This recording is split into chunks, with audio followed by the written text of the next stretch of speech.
Bapa kami yang ada di surga, saatnya tiba. Kami akan mendengar firman-Mu yang hidup itu. Oleh karena itu pertama-tama sucikan hati hamba-Mu. Urapi hamba-Mu. Kau pakai mulut bibir hamba-Mu. Biarlah Roh Kudus leluasa memakai seluruh kehidupan kami. Dan biarlah Engkau bicara, kami siap untuk mendengar. Kami siap untuk diberkati. Kami siap untuk hidup diluruskan menurut kehendak-Mu. Terima kasih Tuhan, terima kasih. Biarlah kami semua yang mendengar diberkati semuanya oleh firman-Mu yang hidup. Terima kasih Tuhan, terima kasih. Sucikan hati kami, kuduskan hati kami. Sehingga kami secara maksimal bisa menerima firman-Mu yang kudus. Dalam nama Yesus kami berdoa, kami mengucap syukur. Amin.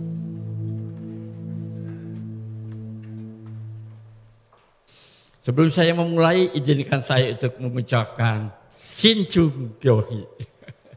Haleluya. Tema hari ini adalah Change Life. Artinya hidup yang diubahkan.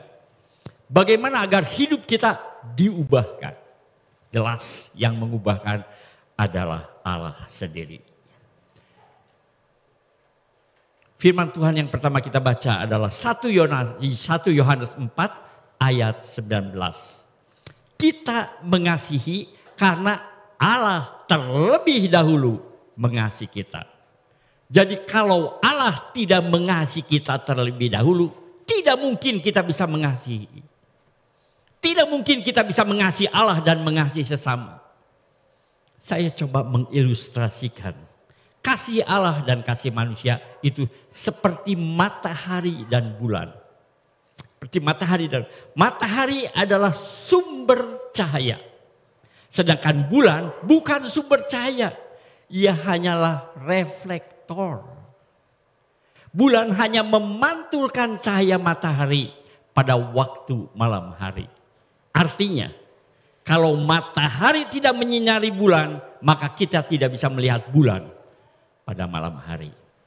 Bayangkan saudara, indahnya waktu cahaya bulan purnama. Saya masih ingat waktu saya masih kecil. Saudara. Orang tua pada ngumpul, ngobrol. Saudara. Dan anak-anak ada yang bermain, ada yang main congklak. Saudara. Ada yang latihan menari, ada yang menyanyi. Tetapi ketika matahari tidak menyinari bulan lagi, bulannya hilang. Saudara. Bulannya tidak kelihatan karena bulan hanya reflektor. Ia kelihatan, ia bersinar karena ia memantulkan cahaya matahari. Kalau matahari tidak menyinari bulan, bulan tidak akan kelihatan. Saudara. Demikian juga dengan kasih. Allah itu adalah kasih. Allah itu adalah sumber kasih. Kalau Allah tidak mengasihi kita terlebih dahulu, atau dengan kata lain, kalau kita tidak menerima kasih Allah terlebih dahulu, kita tidak mungkin mengasihi Allah dan sesama. Kita harus menerima kasih Allah terlebih dahulu. Kita harus memiliki kasih Allah terlebih dahulu. Barulah saudara, kita bisa memberikan kasihnya kepada sesama. Barulah kita bisa mengasihi Allah dan mengasihi sesama. Bukankah saudara, kita hanya bisa memberikan apa yang kita miliki. Apa yang kita punya. Kalau kita tidak punya, apa yang bisa kita berikan? Bagaimana mungkin kita bisa memberikan apa yang tidak kita miliki? Itulah artinya kita mengasihi karena Allah lebih dahulu mengasihi kita. Karena Allah telah memberikan kasih-Nya dahulu kepada kita. Persis seperti bulan. Bulan itu bercahaya karena ia menerima dulu cahaya matahari. Seperti bulan yang adalah reflektor dari matahari. Kasih kita pun seharusnya adalah reflektor dari kasih Allah. Apa yang disebut kasih Allah, saudara? Kita tahu kasih Allah adalah kasih agape. Kasih tanpa syarat, tanpa embel-embel. Apa arti kasih tanpa syarat? Artinya saudara, meskipun kamu menyakiti hatiku, aku tetap mengasihimu. Meskipun kamu mempermalukan aku di hadapan umum, aku tetap mengasihimu. Itulah yang disebut mengasihi tanpa syarat. Mengasihi sesama dengan kasih Allah, dengan kasih agape. Berbeda dengan kasih dunia. Mengasihi sesama yang dimaksud oleh dunia adalah mengasihi orang yang mengasihi kita. Mengasihi orang yang baik kepada kita. Atau mengasihi golongan kita, atau mengasihi kelompok kita. Bukankah kita mengasihi papa dan mama kita? Kita mengasihi kakak dan adik kita. Kita mengasihi sobat kita. Kita mengasihi teman lama kita, teman gereja kita. Atau kita juga mengasihi orang yang bersalah kepada kita. Kita mengasihi orang yang bersalah kepada kita. Tetapi setelah orang itu minta maaf kepada kita. Setelah orang itu minta ampun kepada kita. Jadi ada perbedaan yang menyolok mengenai arti sesama. Sesama bagi orang Kristen berbeda dengan sesama bagi orang dunia.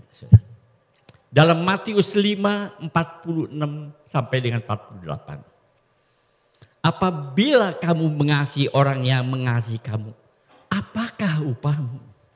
Bukankah pemungut cukai juga berbuat demikian?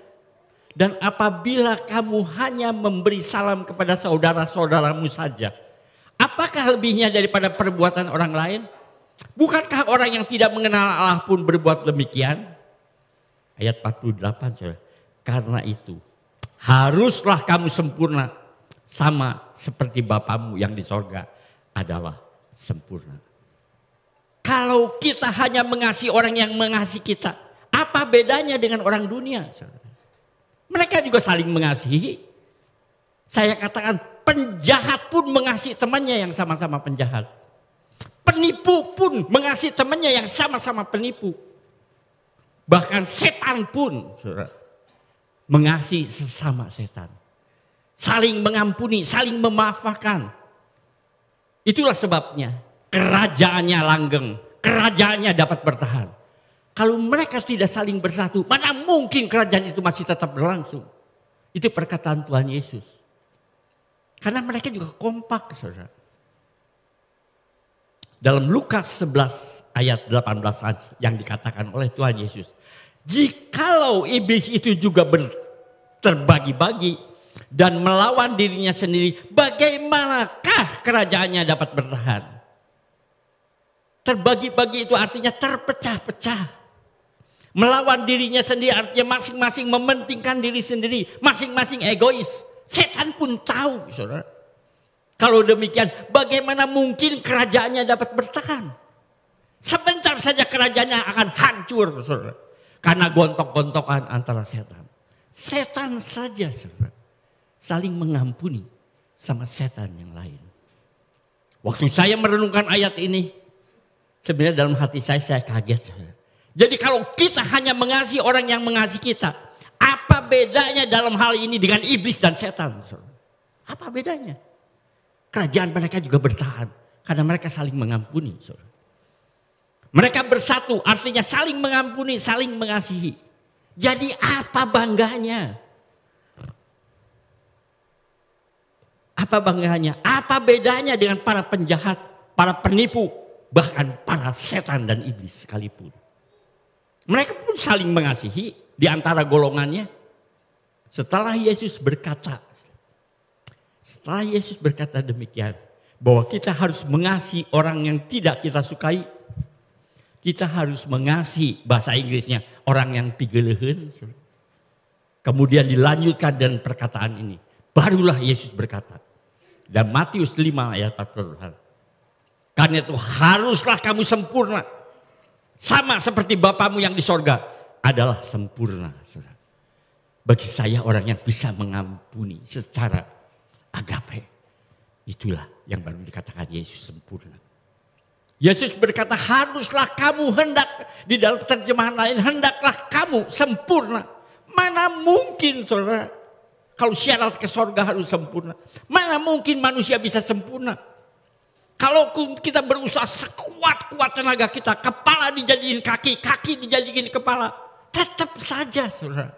Enggak mungkin, mustahil kita bisa sempurna.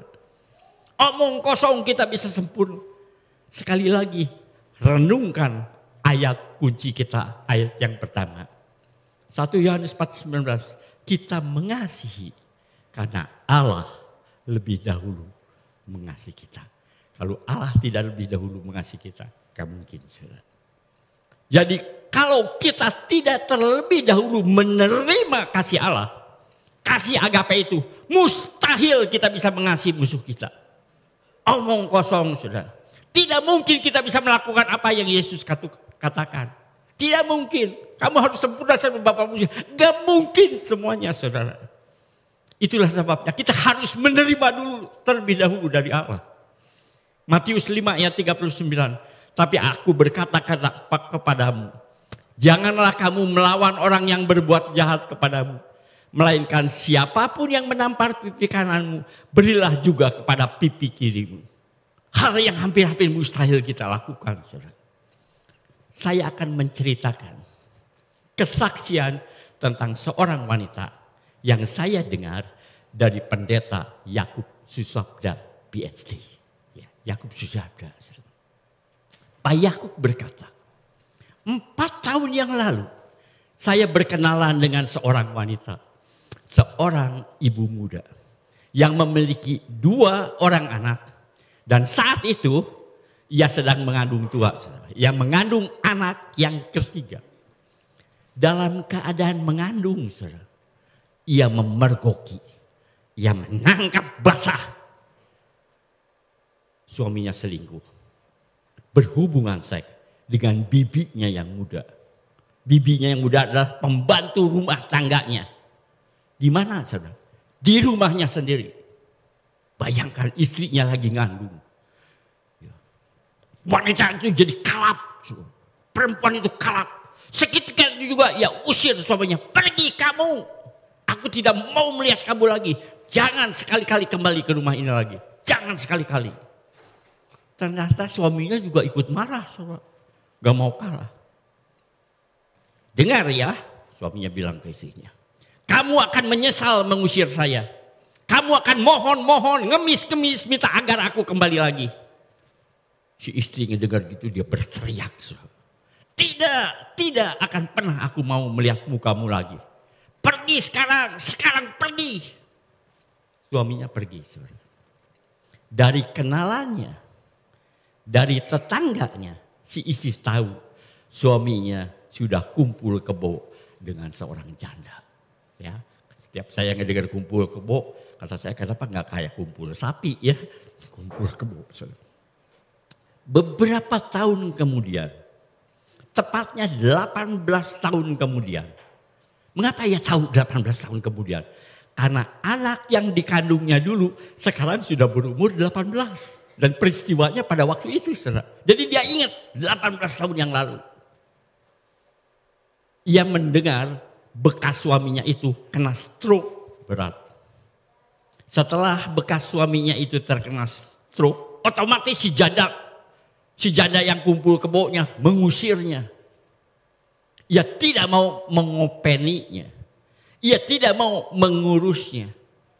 Akhirnya si suami pergi ke rumah mamahnya yang sudah tua, yang sudah sakit-sakitan. Hidup miskin di kampung, tinggal di rumah gubuk, saudara. Tetapi lama-kelamaan ia tidak tahan tinggal bersama mamahnya di kampungnya. Mungkin juga ia tidak tega melihat mamahnya yang sudah tua dan penyakitan, jadi repot ngurusin dia. Suatu hari si suami yang stroke itu menelpon bekas istrinya. Benar-benar tidak tahu malu menurut saya. Laki-laki yang tidak tahu malu. Memohon agar ia bisa tinggal kembali bersama dengan istrinya. Istrinya kaget, saudara, waktu mendengar telepon.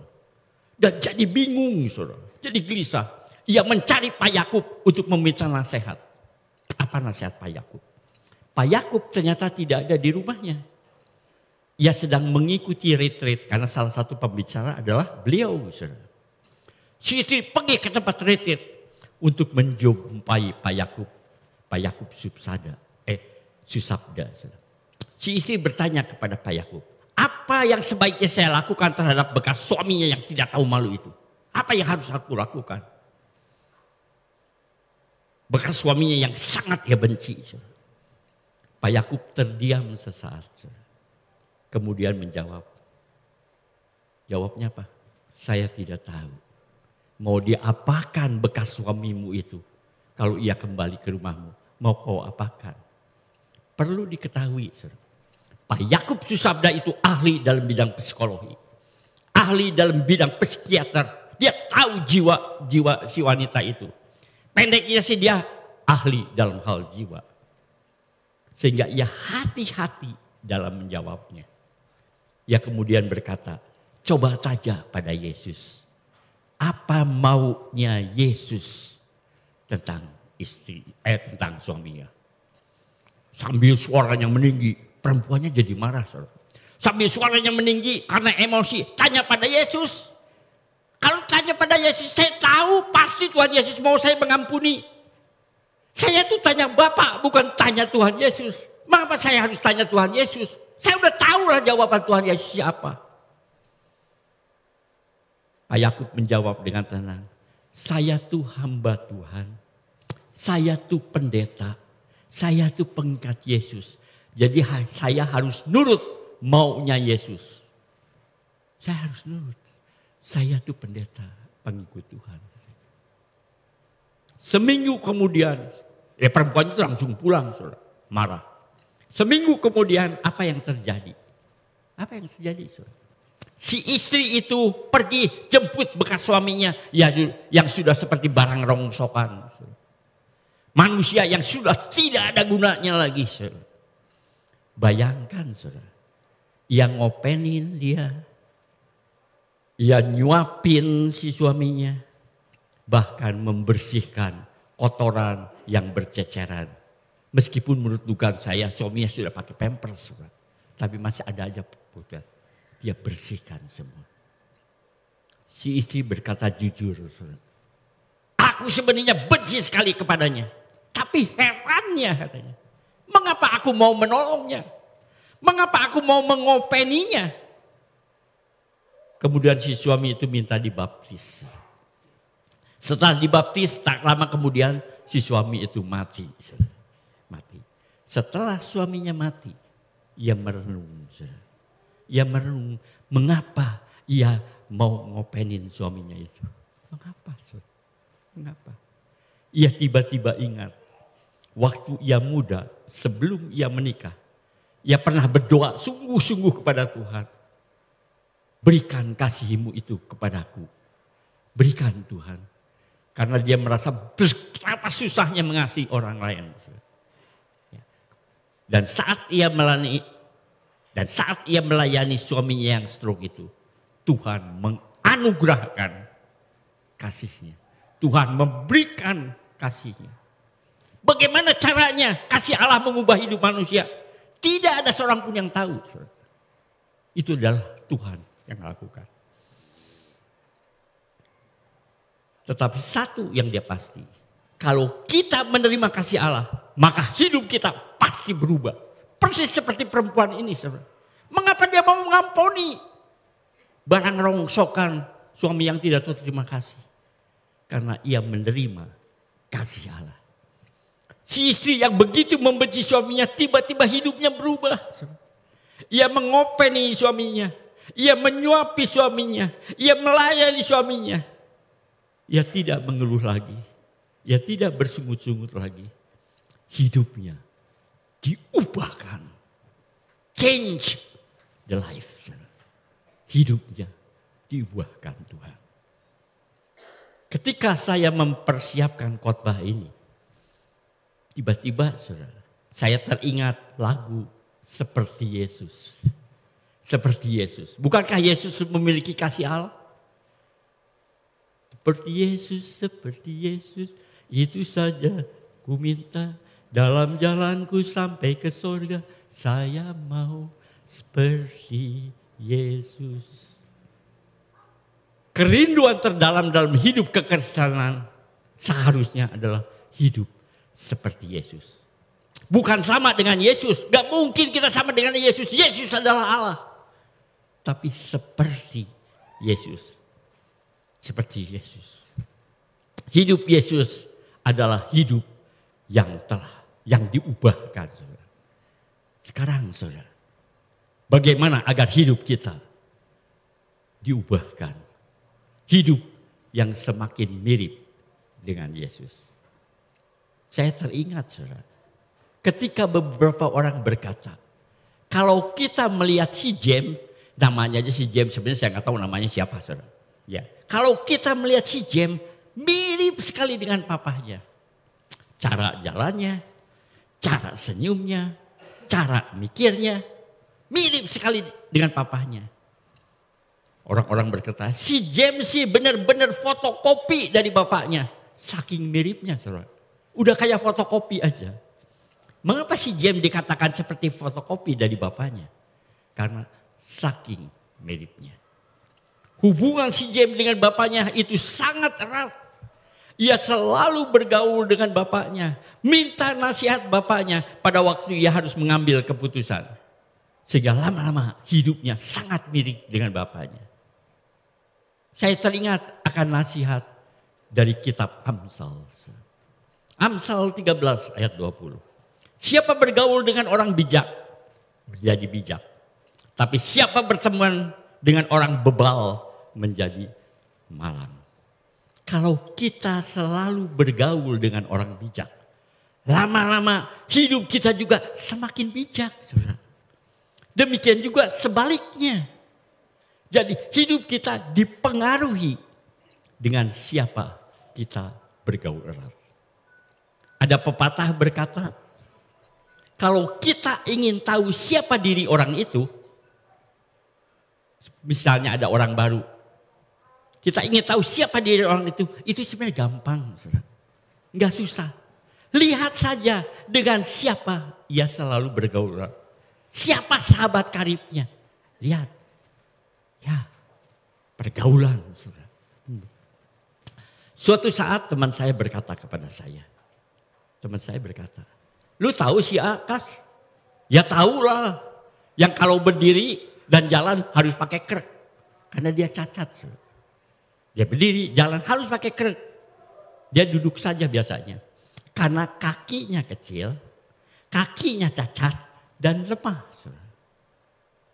Kembali teman saya bertanya, lu tahu hobinya dia? Lu tahu hobinya dia? Enggak. Kemudian teman saya mengatakan hobinya. Saya benar-benar kaget. Saudara. Kaget gak nyangka. Saudara. Hampir-hampir gak percaya. Mata saya sampai melotot. Saudara. Hah? Tahu saudara hobinya si cacat itu? Hobinya adalah ke komplek pelacuran. Dan menjadi langganan di sana. Sudah jadi langganan. Saudara. Bayangkan orangnya cacat. Tapi kesenangannya, hobinya kok kayak gitu sih kata saya. Kok bisa begitu sih? Teman saya meneruskan pembicaranya. Lu tahu teman-teman dekatnya? Hobinya sama. Teman-temannya juga sama. Senangnya pergi ke pelacuran. Kemudian teman saya berkata, kasihan si A itu, si cacat itu. Ia bergaul dengan orang-orang yang gak benar. Ia salah memilih teman. Teman-temannya berkata malah katanya. Sembari ngelucu. Tapi untungnya. Bayangkan ada untungnya saudara. Tapi untungnya karena ia cacat. Ia hanya bayar setengah harga. Semua tertawa. Saudara. Jadi kalau ke pelacuran dia bayarnya cuma setengah harga. Karena ia cacat di korting saudara 50. Saudara. Teman saya yang ada di sana geleng-geleng kepala. Dalam hatinya. Kasihan si A. Ia salah memilih teman. Ia salah memilih dengan siapa ia bergaul. Itu peringatan bagi kita. Terutama untuk bapak dan ibu muda. Perhatikan dengan siapa anakmu bergaul. Kan hal itu mempengaruhi. Sekali lagi. Bukankah Amsal telah menasihatkan kita? Siapa bergaul dengan orang bijak menjadi bijak. Tapi siapa berteman dengan orang yang gak benar. Hidupnya akan malang. Jadi kalau kita ingin hidup seperti Yesus. Bergaulah erat dengan Yesus. Bacalah firman Tuhan. Matius, Markus, Lukas, bergaul terus. Artinya perhatikan hidupnya. Perhatikan hidup Yesus. Ia mengasihi Sakeus, kepala pemungut cukai. Ia mengampuni wanita yang tertangkap basah waktu berzina. Dan hampir dia mati. Mati karena apa? Dilempari batu, dirajam. Ia menyembuhkan wanita yang sakit pendarahan selama 12 tahun. Ya udah putus asa, hartanya habis, uangnya juga habis untuk berobat. Perhatikan pengajarannya, renungkan khotbahnya, khotbah di bukit. Renungkan perumpamannya. Bergaulah erat dengan Yesus. Bergaulah erat dengan Yesus. Saya akan ambil 2 contoh. Apa akibatnya? Kalau kita bergaul erat dengan Tuhan, apa akibatnya? Saya akan memberikan contoh hanya 2 saja. Hanya 2 saja, 2 tokoh. Pertama Nuh. Kejadian 6 ayat 9. Inilah riwayat Nuh. Nuh adalah seorang yang benar dan tidak bercela di antara orang sejamannya. Dan Nuh itu hidup bergaul dengan Allah. Mengapa Alkitab berkata Nuh adalah orang benar? Nuh adalah orang yang hidupnya tidak bercela. Pokoknya tidak ada cacatnya di hadapan Tuhan pun. Jawabnya begitu sederhana. Begitu mudah, begitu gampang, simple. Nuh hidup bergaul dengan Allah. Pergaulannya dengan Allah mengubah hidupnya. Pergaulan dengan Yesus mengubah hidup kita. Bukan kita janji mulai besok saya tidak gini, saya tinggal resolusi dan sebagainya. Bergaulah erat dengan Yesus. Dan tanpa disadari, makin lama Anda bergaul, makin berubah hidup kita. Yang kedua Henokh. Henokh. Siapa Henokh? Henokh itu sebenarnya adalah engkongnya Nuh. Henokh itu adalah kakeknya Nuh. Kalau kita bicara tentang Henokh, apa keistimewaan dari Henokh? Apa keistimewaannya? Henokh tidak pernah merasakan kematian. Henokh tidak pernah mati karena Allah mengangkatnya langsung ke sorga. Dalam Kejadian 5:24 dikatakan, dan Henokh hidup bergaul dengan Allah. Lalu ia tidak ada lagi sebab ia telah diangkat oleh Allah. Saya pernah mendengar imajinasi dari seorang hamba Tuhan dalam khotbahnya. Hamba Tuhan itu di gereja Sydney, Australia. Saya lupa saudara, apa gerejanya entah. Rock Sydney atau apa, lupa di gereja. Dia berkata, dia memberi imajinasi. Saudara. Suatu hari Henokh seperti biasanya berjalan-jalan dengan Tuhan. Seperti biasa setiap pagi ngobrol dengan Tuhan. Itulah kesukaannya, bergaul erat dengan Tuhan. Waktu jalan-jalan Tuhan berkata, rumah saya udah gak jauh kok. Ya. Rumah saya itu besar. Rumah saya itu besar. Kamu bisa tinggal di rumah saya. Kita bisa bebas ngobrol setiap saat. Gimana? Kamu mau tinggal gak di rumah saya? Oh tentu saja saya mau, kata Henokh. Tentu saja saya mau. Tuhan tersenyum dan dia pegang tangannya. Mereka melayang ke atas. Pergi ke rumah Bapa. Pergi ke sorga. Henokh tidak pernah mati. Ia diajak Tuhan untuk tinggal bersama di sorga. Betapa pentingnya pergaulan. Pergaulan yang erat. Betapa penting. Hanya persoalannya hati-hati dengan siapa Anda bergaul. Kesimpulannya saudara. Hidup yang diubahkan. Change life. Hidup yang diubahkan. Pertama saudara. Saudara ingat kisah si ibu yang diubahkan. Menerima kasih Allah terlebih dahulu. Barulah hidup kita berubah. Saudara. Hidup yang lama langsung seperti mati dikuburkan. Jadi agar hidup kita berubah. Saudara. Kita harus menerima kasih Allah terlebih dahulu. Yang kedua, saudara, bagaimana hidup kita diubahkan, saudara. Bergaulah erat senantiasa dengan Yesus. Pelajari apa yang dilakukan Yesus selama hidupnya. Renungkan dan lakukan. Dan tanpa saudara ketahui, bagaimana caranya tidak ada yang tahu, saudara. Tapi yang pasti kalau kita bergaul erat dengan Yesus. Dan kita diubahkan. Bayangkan Yesus berkata, hendaklah kamu sempurna seperti Bapamu di surga sempurna. Bayangkan syarat itu. Siapa yang bisa, Tuhan? Maka kita harus mengejar kasih Allah itu, saudara. Mengejar. Kita pikir, saudara, mengejar itu dengan usaha kita. Tidak, saudara. Roh Kudus yang berubah hidup kita. Kita jadi haus, kita jadi ingin tahu tentang Allah. Kita ingin meminta kasih Allah itu. Banyak orang waktu membaca itu sepertinya usaha kita. Hayo kita kejar, hayo kita buru, harus kita apa. Tidak, saudara. Itu dorongan sendiri dari kasih Allah. Itu pekerjaan Roh Kudus agar kita haus akan kasih Allah. Jadi jangan sekali-kali mengutamakan usaha kita. Tidak, saudara. Manusia sih lemah. Alkitab berkata manusia yang lemah. Enggak ada yang kuat, saudara. Kerinduan kita kepada Tuhan, saudara. Itu yang memberikan kekuatan bagi kita. Dan bergaul erat senantiasa dengan Yesus. Dengan membaca firman-Nya. Dengan apa yang Yesus lakukan dalam hidup kita. Terus. Itulah artinya bergaul erat dengan Yesus. Sekali lagi, saudara, hidup yang diubahkan, change life. Pertama, menerima kasih Allah terlebih dahulu. Tanpa Allah memberikan kasihnya kepada kita. Tanpa kita menerima dulu kasih Allah kepada kita. Enggak mungkin, saudara, kita bisa melakukan kasih agape. Kedua, biarlah hidup kita senantiasa bergaul erat dengan Allah. Bergaul erat dengan Yesus. Amin. Kita masuk ke dalam doa. Bapa kami yang ada di surga, kami membawakannya dengan penuh kekurangan. Tapi biarlah firman-Mu,